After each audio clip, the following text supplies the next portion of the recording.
Hey, what's going on, guys? Welcome to Faith Evolved. This is your host, Jay, and here I talk about everything spiritual, metaphysical, philosophical, and mental health. And what I want to talk about today is probably the most annoying thing about this human existence. Yes, the most annoying thing about life. And I'll give you a hint. It falls under the category of mental health. Stay tuned.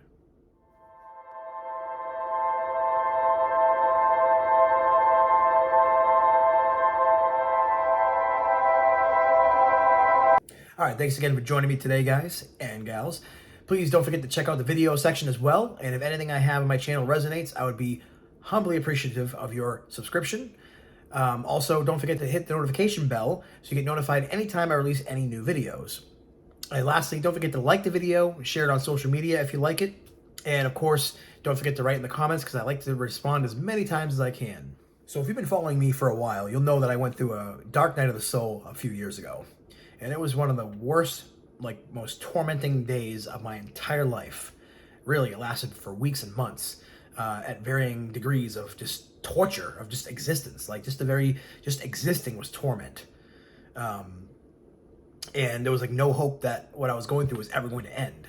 And one of my biggest symptoms was called sensory motor OCD, or also known as somatic OCD or hyper-awareness OCD, mixed with some pure OCD as well, where you think of random thoughts and they keep repeating and you can't stop it and you get freaked out and it's just hell on earth. I wouldn't wish it on my worst enemy, but I would say I'm 99% recovered from that now, and thankfully, I also have other friends that have struggled with it as well, not personal friends, but just friends I met online that have, for example, Michael Murdica of what is it called now? He changed the name of his channel to Mind on Majesty, and a few other folks that have videos as well that were there for me, and even folks that didn't struggle with a specific condition but have dealt with fear and anxiety at massive extreme levels, like Christian Sundberg, who wrote the book, which I purchased, and I would definitely recommend getting it.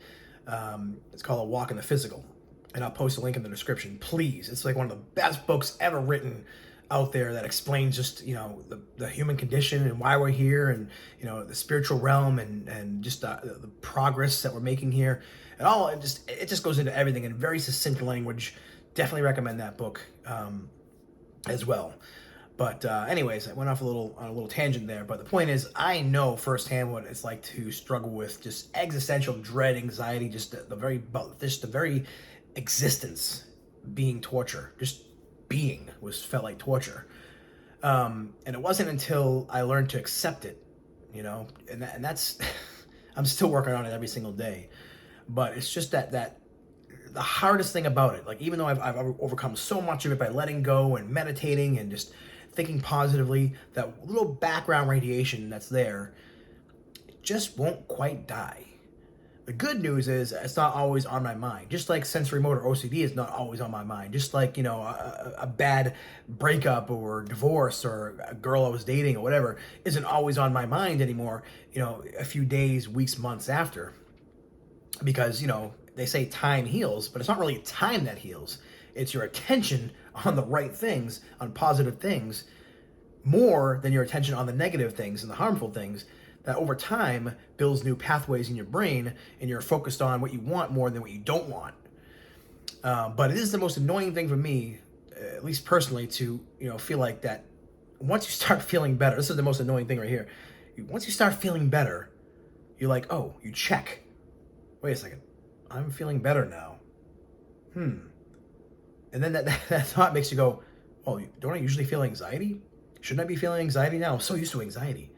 And you just had that thought kind of short circuits your being in the moment, short circuits your pleasure or your peace or your happiness and joy that you're currently experiencing, because you're like, oh, you're so used to it.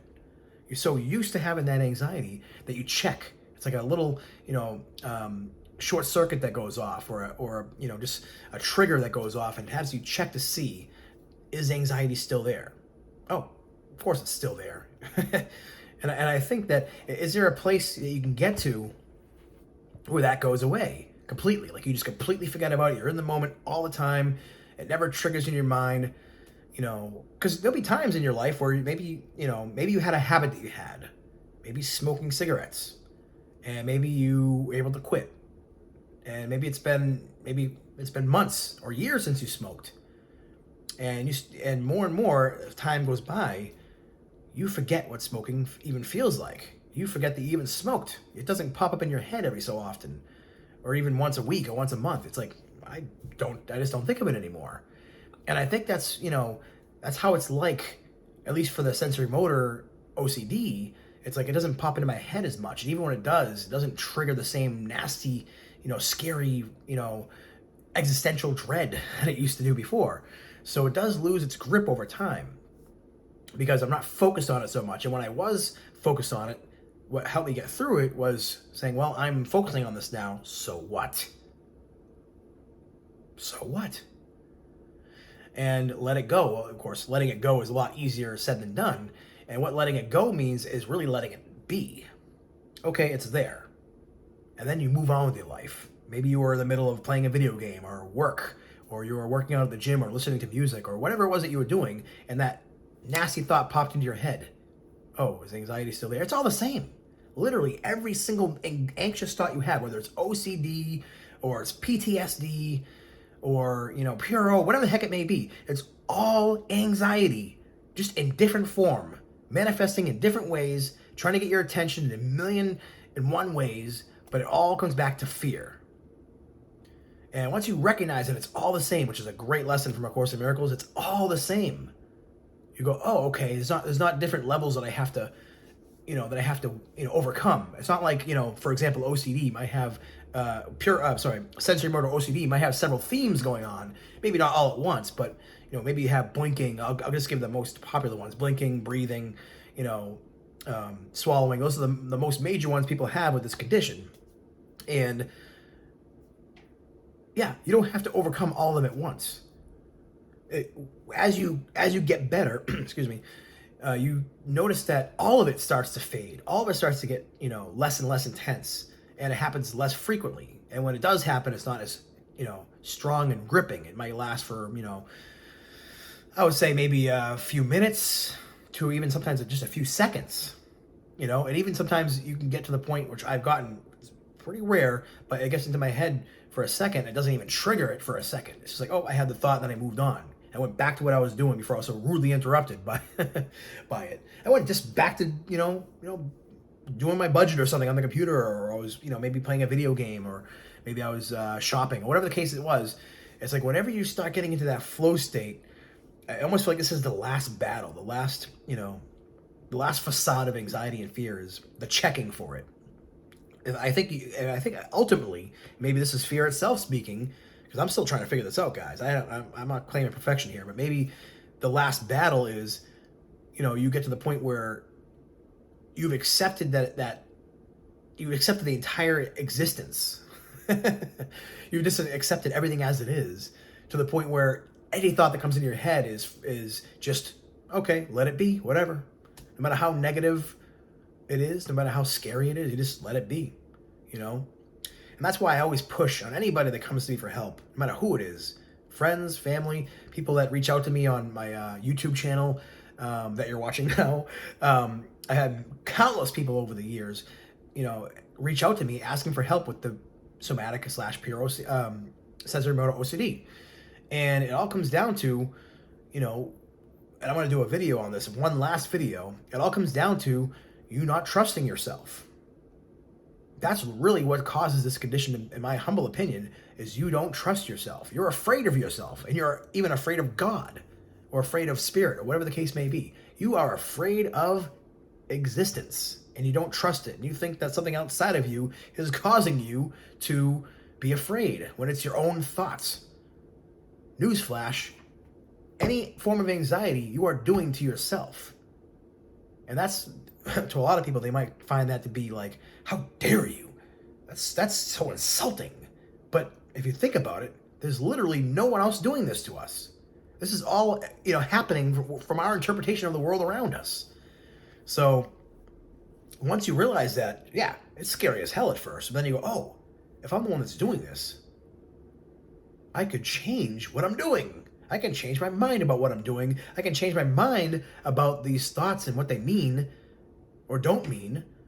And I can, over time, of course, because it's not an immediate quick fix, over time I can control my response to things and even my emotions and eventually even how I think about these things.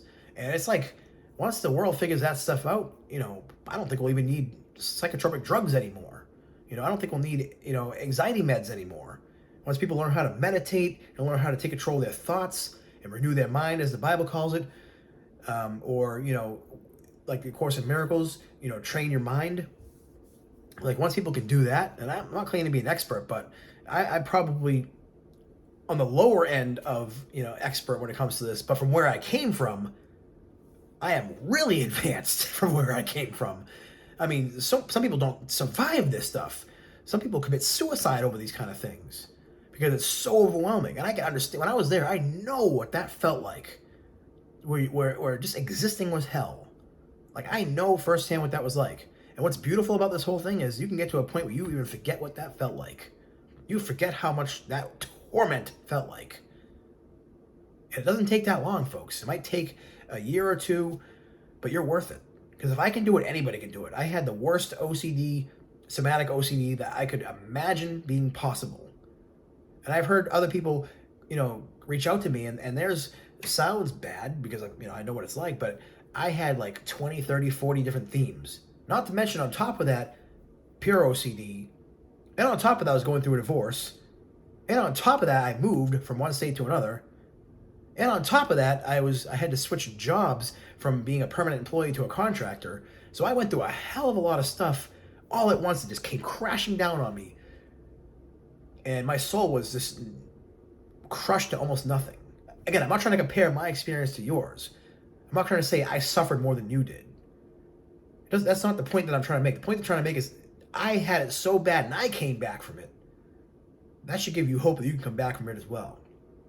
So, anyways, like I said, I'm going to do a whole video, probably a 3-year update and a final update on the sensory motor OCD stuff that I went through. But this applies to everything because it's all anxiety, it's all fear. And the less you let it affect you,